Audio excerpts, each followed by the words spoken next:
يا مساء الورد والفل والياسمين على اجمل متابعين في الدنيا. وحشتونا كتير كتير كتير.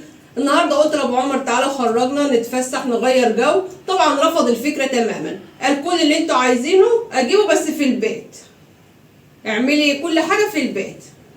جاب لنا كل حاجه وكاننا خرجنا بره بصراحه، وخرجنا ولبسنا وتشيكنا اهو، وكاننا ايه وحطينا السفره كاننا خارجين بره بالظبط. ميرسي. ازيكم يا جماعه، عاملين ايه؟ يا رب تكونوا بخير.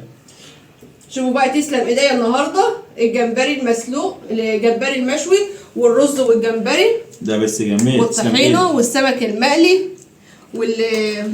والشيكان طبعا احنا اتكلمنا عنه قبل كده، والتحالي والجمبري الجامبو والتحالي. يعني بص فندق 7 نجوم النهارده.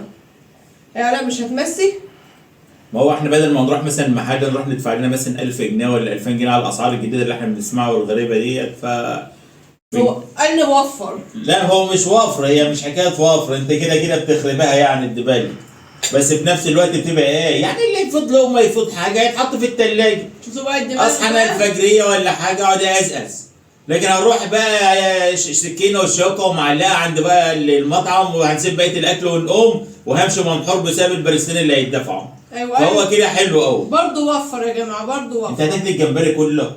ما اكل من غير جمبري. ما تسيب لي جمبريتين. ما انت طبقك اهو. طيب ما انا هاكل دوت، سيب لي دوت بقى هاكله كده في السهره. كل طبقك. هتسيب لي الجمبري. طحينه ايه رايك فيها؟ لا 10 على 10. لا عشت دي ما تتكلمش بقى. 10 على 10 والله. ما تتكلمش. يا علاء انت مش معانا؟ ساعة البطون والله يا جماعة. علاء يعني ايه؟ في كوكب تاني، ده رز وجمبري بقى.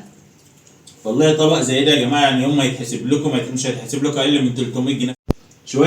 شويه الجمبري وحبه الرز دولت يقول لك 300 400 جنيه في اي مطعم. فهم يتعملوا في البيت بيبقى ايه مبروكين، وبيني وبينكم اللي بيخش جوه الحله يعني في المطبخ. هو بيغطس في بعد انا بقى هات لي عينات كده، وبعد ما تجيب العينات ديت اقوم داخل بقى جوه الحله في المطبخ اقعد بقى ايه اسنسي.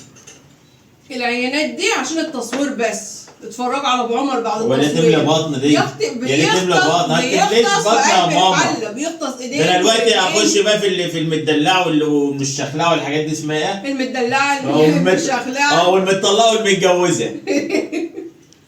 والياريسه المكسرات اللي انت بتحبها ام بندق. يعني بص ما اقول، والزيتون اللي انا عاملاه يا جماعه. مش سامعه يعني بتقول على لا الزيتون جميل والله. والسمك المقلي. احلى تتبيله بقى تاكلها سمك مقلي من ايد ام عمر. ايه رايك؟ هو بص احلى حاجه في التتبيله اللي انا يعني ايه بتبقى حادقه كده ومززه في الجمبري. ده بالنسبه للسمك. يلا بقى عايزه بقى قول ايه رايك في السمك المقلي بقى. انا ناكل سمك جمبري، انا اكل الجمبري والسمك كمان شويه. لا هو في المطاعم بيحطوا زي ما انا حاطه كده. طب سيبنا بقى نتمزج كده بالرز ده. مش احنا قلنا عايزين نعيش جو المطعم؟ ايه رايك؟ جميل الرز ده حكايه. نو حكايه.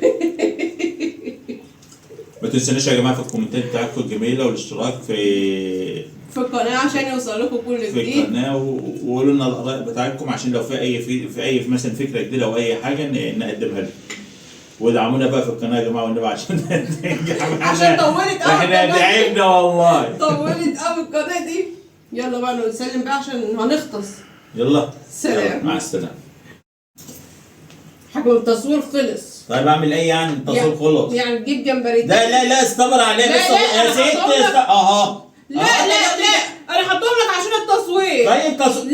لا وخلصنا. لا يا ماما ده هو انت بتصوري للناس ولا تشيل اكل وبعدين انا عمال اقول لك اتكلم وانت قاعد عامل لك كده، ما حدش بيتكلم الا انا ببص الاكله ديت مزاج، عايز اكل ما اعرفش اتكلم. ما انا اتكلمت. لا ما اعرفش اتكلم. الاول ما تصوريش. ما تصوريش لكن يا ماما شيلي ايدك. ما تجيبليش الجمبري كله وتاكل. انت اخدت. طب وانا اكل هنا ايه؟ ما عادش الا ايش؟ انا اللي تعبانه في المطبخ وانا اللي طبخه اللي عامله كل ده. يلا مع نفسك بقى شد. مش اكل. كل ده ما تاكليش. مش اكل. انت عايز تاكل طبقين وتقول ما تاكليش. برضه ماشي يا ستي.